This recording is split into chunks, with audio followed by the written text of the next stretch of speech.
And welcome to another episode of Fractional Impact. Today we're speaking to Dr. Jim Knitrial, fractional head of growth and sales leader, helping companies design and validate their go-to-market strategy from the ground up. We'll talk about the most common go-to-market mistakes early stage founders make. Dr. Jim's player coach model differs from traditional sales leadership or consulting, and a lot more. Jim, would you like to introduce yourself? Yeah, thanks for having me on. I'm excited to be on the show. And I think before we get started, you should get a pat on the back for getting the last name pronounced right. So that's a pretty big ups on your part. In terms of what I've been doing or how I actually got here, I've been in the startup space for pretty much my entire career. Even when I was a W-2 employee, I was typically involved in launching new products or launching new markets. And I really like that space because it allows for a lot of experimentation. It allows you to run fast. And eventually I made the decision to do that as my key thing in helping early stage and accelerating growth startup founders move into the market and build enough traction to get to product market fit so that they can scale. So I really operate in that 0 to 1 space where you're building something from nothing. And that's basically been the arc of my entire career, is that I've repeatedly gone into organizations or environments where you're going from 0 to 1. And it's a really fun space to be in. Yeah, awesome. I'm excited to get a bit more into all of that. We're joined as well by Zan from the Fractional Clients team. If you'd like to give a quick intro, Zan. Yeah, hi. So I'm Zon, and I assist with all things related to sales and client delivery at fractional clients. I've seen very often how founders scale before they've truly validated what's working. So I'm very interested to have this conversation today. Welcome to the podcast, Jim. Yeah, thanks. We're going to be hitting that scale before traction bit conversation pretty heavily because that's one of the things that I've regularly seen in the organizations that I work with, is that there's often a conversation about scaling that's way too early when you haven't even gotten the fundamentals down and the foundation down. Before we go into some of that, my first question for you, so the audience can get a better sense of who you are and what you've done. Tell us what you've been up to over the past few years and how you ended up here. Yeah, it's a pretty interesting journey because I didn't really plan to be in this sort of space, but I've always been in that 0 to 1 stage. I've worked with multiple startup organizations across HR tech, TA tech, ed tech, executive coaching. I've even done some work in the construction tech space. And I've always been in those environments where I'm helping founders either get systematized in their organizations, build a sustainable sales process, and figure out how to go to market effectively in a way that reduces friction between the buying experience and the selling experience. So, a lot of my effort into market has been focused on how can I help and how can I show up in the marketplace authentically without making the buyer feel like they're being pushed, pulled, and dragged into an experience where they're just getting something shoved down their throat, whether they like it or not, which is the typical sales experience from the buyer's perspective that people have been experiencing for the last 30, 40 years. So, one of the key things that I always talk about in my fractional engagements is that the way that sellers are selling today hasn't really changed since the 80s and 90s. We're using the same playbooks and the same execution under the assumption that we hold all the cards and we have a monopoly on the information that buyers need to make an informed decision. And that's simply not the case. Buyers are much more informed. And one of the key things that a lot of sellers haven't connected the dots yet on is that buyers are actually figuring out what they want months before they even decide to contact you. So the lesson and the key thing that sellers need to do is, to borrow a phrase from Hamilton, be in the room where it happens. And if you want to be in the room where it happens, you have to engage a buyer well before they're even in the consideration stage. And you have to over index on building that relationship, that rapport, trust, and credibility way ahead of whenever they're in the buy cycle. And that's part of the approach that I help founders and sellers execute when they are trying to build traction in the marketplace. Interesting. Yeah. How does one go about that? Like, if I'm a small time founder and I want to grow my company, and I'm thinking, you know what, you're right. Like a lot of the time, when I see or when I'm speaking with leads, they're already warmed up to another company because that company got in so early. What are the kind of things that I could be doing to be in the room during the first conversations around a certain solution? Yeah, that's a great question. And I think part of the role that I play within a lot of founder organizations is part psychologist in a lot of ways, because the mindsets that all of us have as sellers are rooted in some false assumptions. And breaking out of those false assumptions is probably step one. One of the things that happens when a lot of founders or a lot of early stage organizations go outbound is that they rely on playbooks from established brands.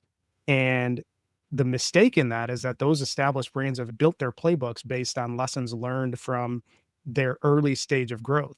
They already have defined out what their problem statements are. They've already validated what the customer pain points are. They've already done all of these things so they could be much more transactional in how they go outbound. So when you're looking at executing that as an early stage startup founder, you're layering in a lot of assumptions that you haven't validated. And it creates this scenario where when you go outbound to somebody that's in a buying environment with those sort of messages, you're the same as that hundreds or thousands of other people that are trying to spam inboxes with those same observational formulaic emails and touch points, and you just get ignored. So getting people out of that habit is one of those things that I focus on. So the way you do it, it's easier said than done, but you have to be disciplined in meeting people where they are. Meet your buyers where they are. And you have to ask yourself the question, instead of trying to talk to the 3% of the market that's in a buy cycle right now, how do I talk to the 100% of the market that might buy from me at some point? There's a great book that I reference called Clients for Life. And that's the mindset shift that a lot of founders need to pivot to in order to do this successfully.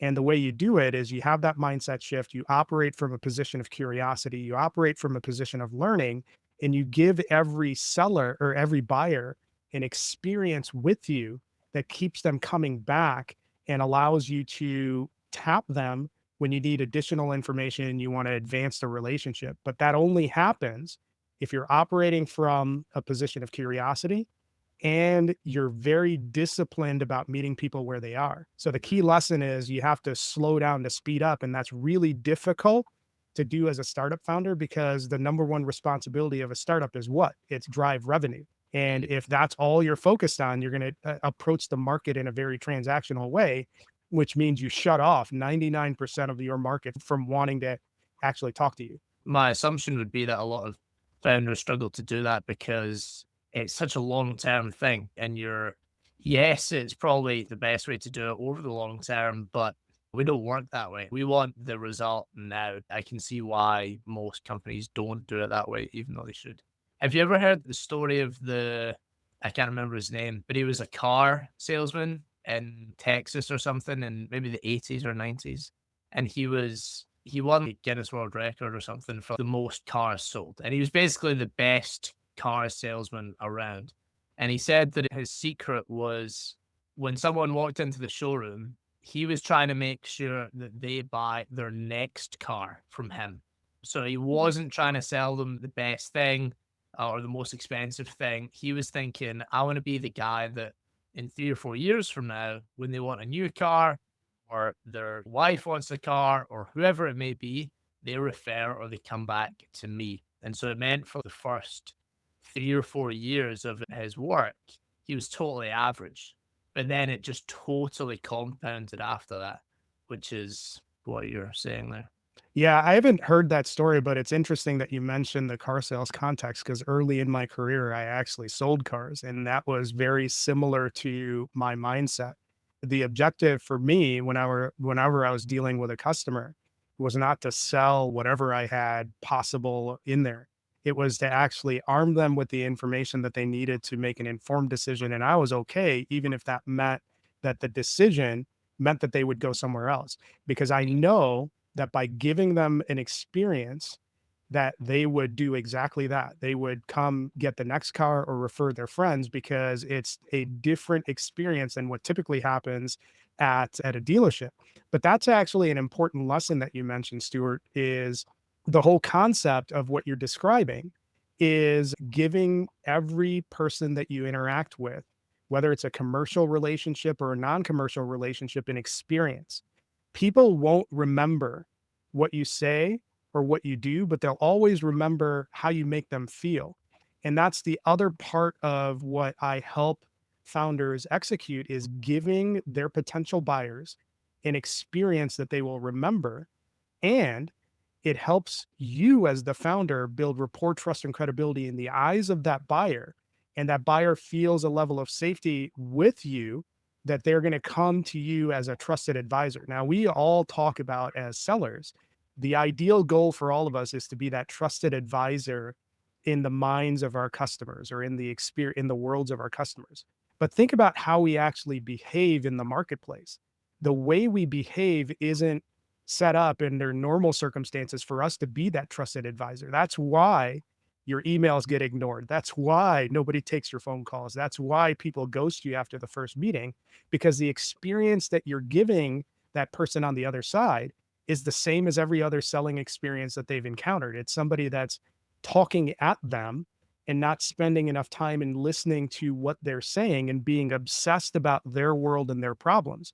And that example that you gave, Stuart, is really hones in on that customer obsession point that everybody talks about, but nobody really executes. The way you actually build that compounding experience or that compounding effect is really through slowing down, being customer obsessed, and actually listening and understanding what's going on in their world. Because a typical customer has 10 different priorities that they're trying to deal with and tackle. Yours might not be the top priority, and you have to be okay with that.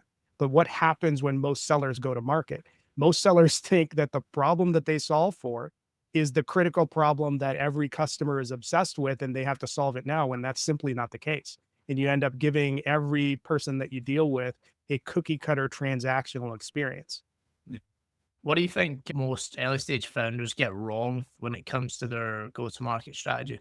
That's a really good question. And I think about this often.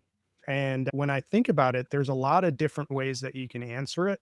But in my experience, the mistake that's most often made is confusing wins for traction. So when I think about that zero stage founder, the person that's building something from nothing, typically when I've heard their startup story, what they talk about is the first thing is I went in stealth mode and then I was building stuff and then messaging people in my network and messaging people who knew me about getting feedback on something that I was working on. And eventually those conversations, some of them will turn into pilots or a piece of work. And that's a win. And wins are good. The problem is at that stage, a win does not mean anything more than you just built a little bit of a runway for you to build something more that aligns with what the real need is. What happens is that early stage founders confuse wins for traction, and they build their entire product theory off of the handful of wins that came from layer one of their immediate circle. And it's Yeah. not a true representation of what the market tells you. So your product theory, your problem statements, your product validation, none of that can come from your early wins.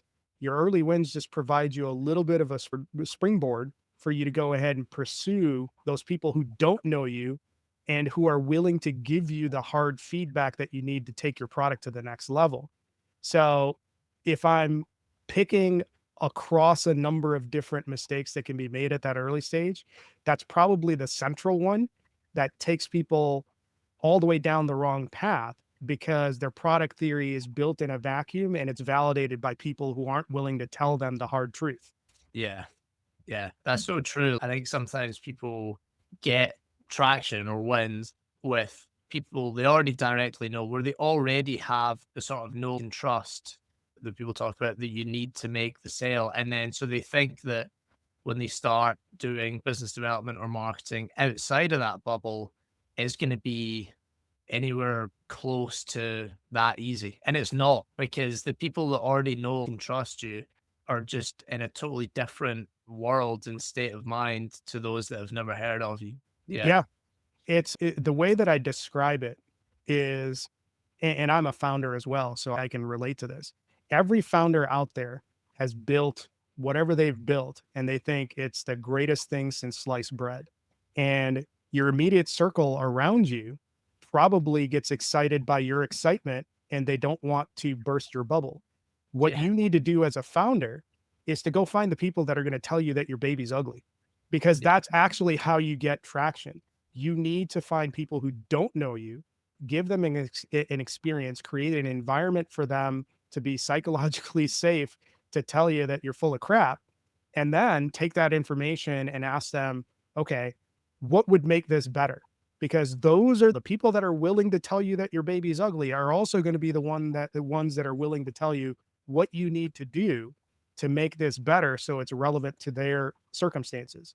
And that's the leap that needs to be made for a lot of buyers to get the right kind of traction and really get sustainable growth so that they can get to the point where they're actually having a scaling conversation. And talking about the knock-on effects that the mistakes early on can have, why do these early go-to-market mistakes become such a significant problem as the company grows? That's a great question. The simple answer is that if you build your house on a bad foundation, on a series of bad assumptions, as you add more complexity or layers or rooms to that house, it's going to become increasingly unstable. So if you're building your outbound assumptions based on what your close circle of friends who bought from you early told you, and that's completely different from what the market actually responds to, especially if they don't know who you are, now you've invested all sorts of effort in building an outbound engine and maybe hiring a sales team or an SDR team. You have your sequences built off of these bad assumptions. And now you're burning a lot of resources going outbound on a bunch of stuff that worked within one context, but doesn't work in the context of the 97% of the market that doesn't know who you are and doesn't know what you do, doesn't care. And you're just one blip in a sea of blips of noise that they're dealing with. So that's where this becomes a problem where you really end up shooting yourself in the foot. And that's oftentimes where I actually enter an organization. You have founders that have started in a small scale, built out their outbound motion. They've tried SEO, they've tried SDR teams, they've brought in maybe a high level CRO from a big label to try to get them from point A to point B. And what they find out is that none of that stuff works because it's built on a series of bad assumptions and they started moving towards that direction way too early. And then I come in and I actually look at, okay, instead of focusing on six different tactics or six different things that are designed to get you whatever you're trying to get to, let's focus on one thing, use a certain level of pig-headed discipline around it and execute that over and over again and get actual market validation from people who don't know us, and that's going to set us on the right track to be in the spaces that we need to be in. Yeah. How do you think a founder should know if they've done things properly or if they've done it wrong? Because they could be scaling right now and thinking, well, the numbers look good. Nothing's broken yet, but I can't tell the future. Have I built up my go-to-market strategy and systems properly, or am I on thin ice? Like, how can they maybe tell where they sit? So that's a tough question to answer because every situation is a little bit different. But one of the things that I would be looking at early on, if you feel like you have traction, is look at your churn rate. If you've gone from 0 to 1, or you think you've gone from 0 to 1 and you're getting wins and all that sort of stuff, start looking at what happens 6 to 12 months after you sign that customer. Are you getting a lot of cancellations or people that want to back out? How many of those customers are referenceable where they're saying, yeah, this is great, it solved a problem XYZ? I would also look at your overall response rates on all of the top of funnel activities that you're doing. If you're really validated across your problem statements and your product validation and all of your customer stories, you should be getting a strong response from the market. So there are signals all through the funnel that will indicate to you whether you're built on a solid foundation or not. But if you're already having that scaling conversation, I would look at your churn rate, look at your renewal rate, and I always go for 100% referenceable customers. That's not realistic in the long term, but that's the goal, 100% referenceability of every customer that I bring on. And if you're going to market with a pilot and then an upsell motion, so a land and expand motion, and you're not getting those expansions and the ones that you've landed aren't referenceable, that's a big problem. And you need to find out, why aren't people converting to larger pilots or larger contracts? Why aren't they renewing on a 12 or 24-month basis after their pilot period is over? Why aren't they referenceable? Those are all questions that indicate a problem that is foundational that you need to fix.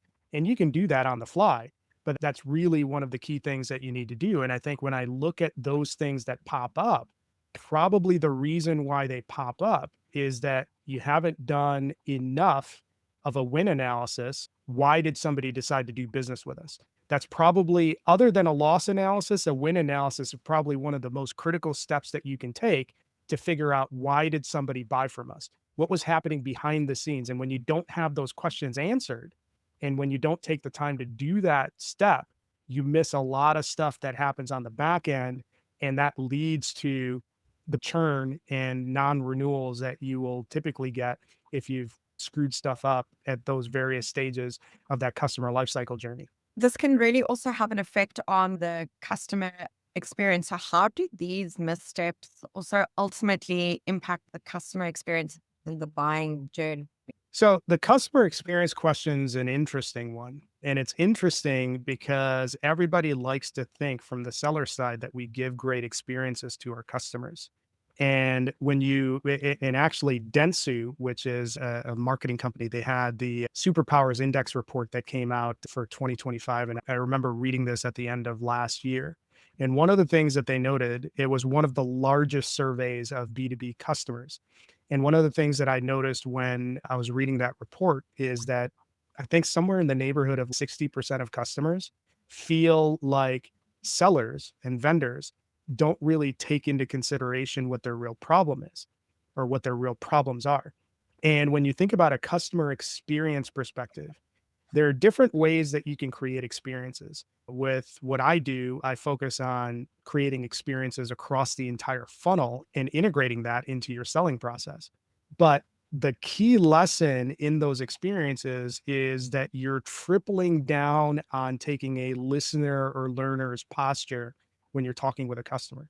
You should spend 3 times as much, and this is just my theory, but what I found throughout my career is that I spend probably 3 or 4 times as much of my effort in listening and understanding the customer problem before I actually ever present anything to them that's a solution. And if you really want to apply that posture of being that trusted advisor, you should be generously giving whatever you can to help solve the particular issues that that customer might have, instead of just listening for the things that are trigger items for the things that you solve for. So that customer experience piece really centers on, again, customer obsession, but having a listener and learner's mindset and being really curious about understanding the problem, because that's the part that gets missed. And you have all sorts of buyer surveys. Dentsu is just one. You have all sorts of buyer surveys that are out there that tell you the same thing. Customers don't believe or don't feel like their needs are actually heard or listened to when they're in a transactional or selling cycle. They feel like vendors just talk to them and give them their point of view without really digging into understanding the root cause. And that's probably the single biggest thing anybody that's in a selling space can do when it comes to giving people the right experience, and also heading off some of those churn risks at the front end of the process. If you're not listening on the front end, that's going to lead to churn on the back end. Yeah. How does clearly understanding your ICP properly change your sort of go-to-market approach? So I'm grinning. I'm glad that you brought up the ICP question. At the stage that I work at, and I work in 0 to 1 stage organizations before product market fit. Let's get real, and this might be a controversial take, hot take alert. You have no idea what your ICP is at that stage. You have a theory of what your ICP could be. And I see this over and over again when I ask people at that stage, who is your ideal buyer persona? Who is your ideal customer profile? I actually had this conversation recently with somebody that inboxed me. When I asked them, who are you trying to target in the marketplace? Who's typically the person that buys from you? They said, we go for companies that are between 50 people and 5,000 people in 4 different sectors. And we can go either the CISO, the CFO, COO, and the CEO. And I'm like, so basically you're just spamming everybody is what you're telling me. And that's actually more common than you would believe in a lot of 0 to 1 stage organizations, because they're going way too broad, and they're not, and when you go too broad like that, you're not able to focus into those segments and validate those out. It's validating in and validating out are equally important. And when you have the entire world, your entire TAM as part of your ICP as an early stage founder, that's a big problem.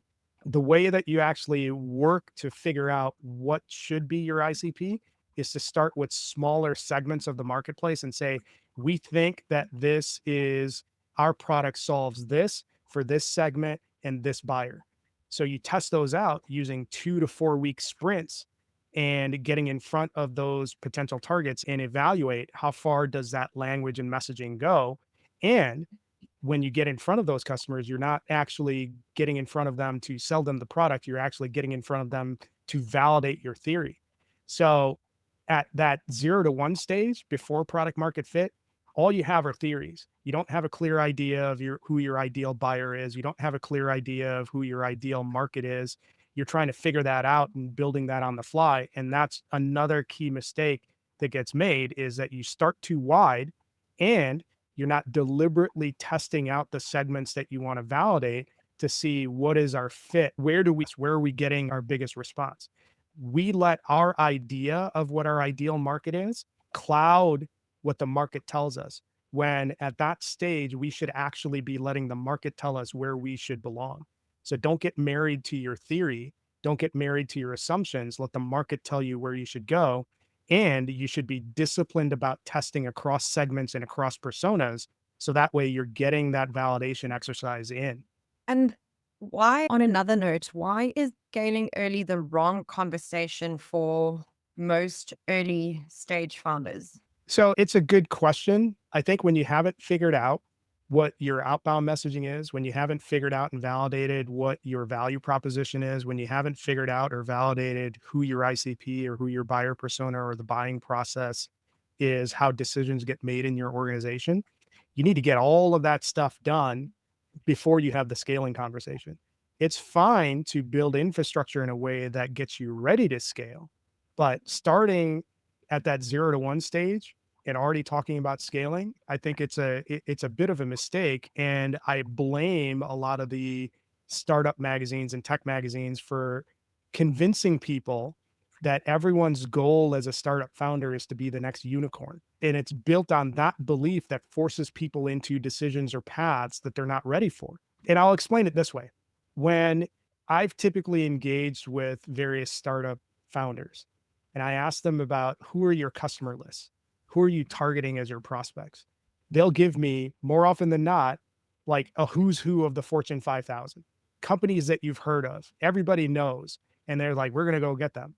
And that's fine to have that as a theory, but what are you going to do between now and the years that it takes to land a customer like that? How are you going to bridge the gap?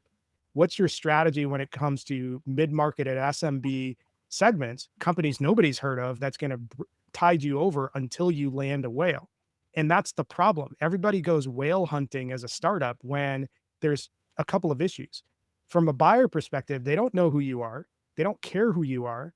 You're just noise. So how are you actually going to get into a place where you're a non-entity? And if by some stroke of luck you do land a client like that, what's your delivery going to look like? Those questions need to be answered, and answered in a way that really sets you apart and really makes a unique and compelling offer in the mind of that buyer.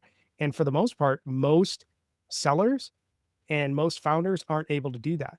So the strategy needs to shift with, instead of going for home runs every time, you need to have a singles and doubles approach to the market. You need to have wins, because the wins are what gets you closer to traction. And once you have traction, that's when you can have the scaling conversation.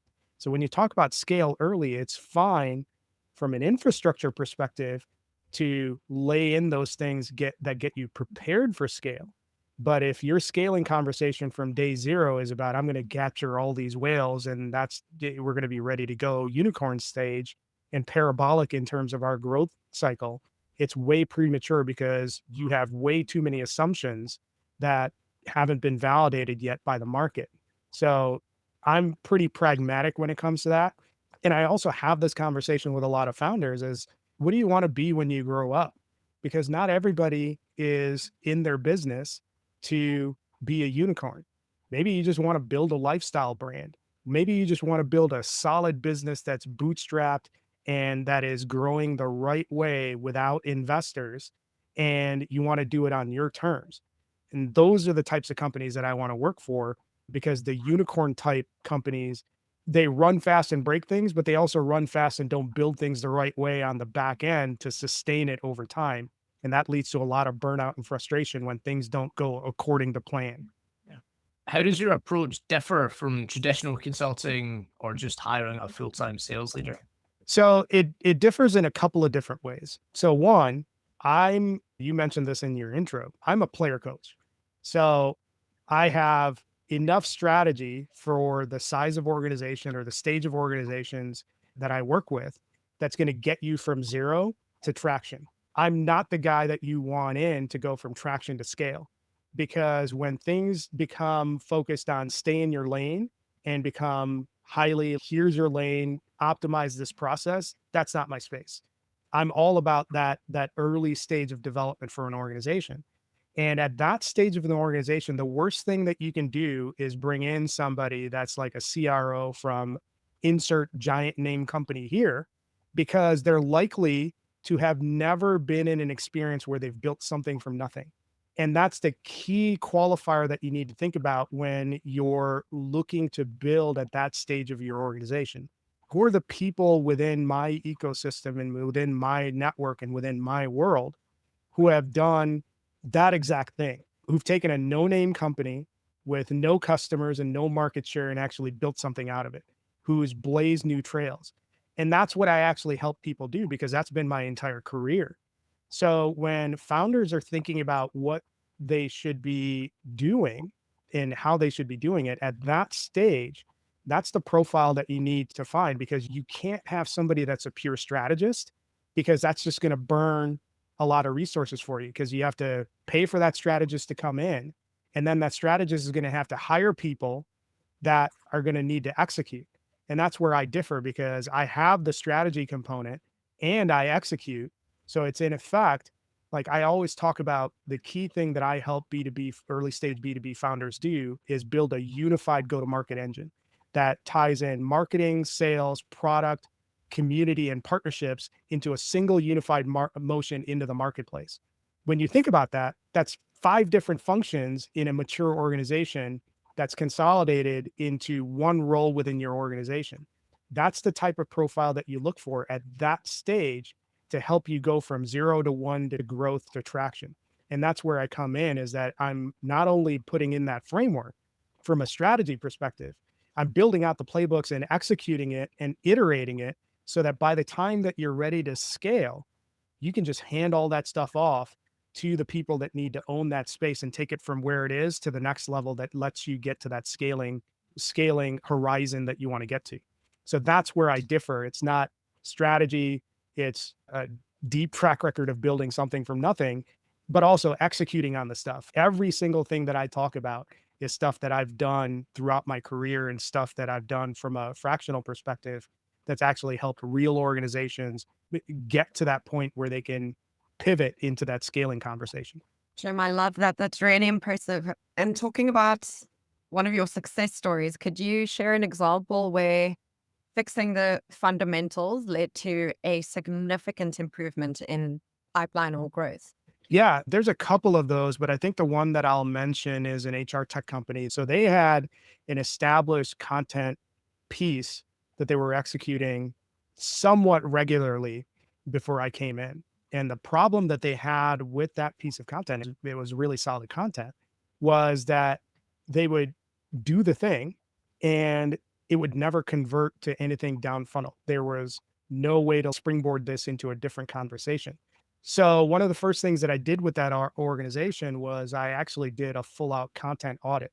And that included examining the content itself, but also all of the foundational stuff that had them start the whole idea of why are we actually doing content in the first place. And what I found was that the content was generic.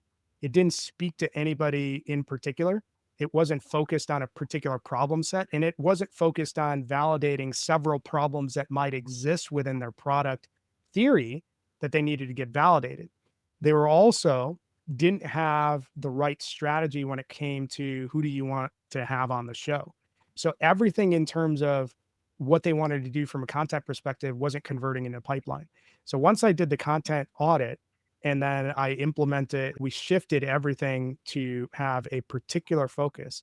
It shifted from generally having a couple of people that would engage in that content collaboration to anywhere from 5 to 10 people per week who were in your ICP that were not only showing up for the content piece of it, but down funnel things that helped you validate the product theory, messaging, and all of that stuff. So what that did was that it went from a one-off disconnected activity to an integrated piece that actually drove millions in pipeline and got real traction from a product and messaging validation perspective and allowed the organization to actually focus in on which direction do they want to take in terms of how we want to deliver the product and to whom.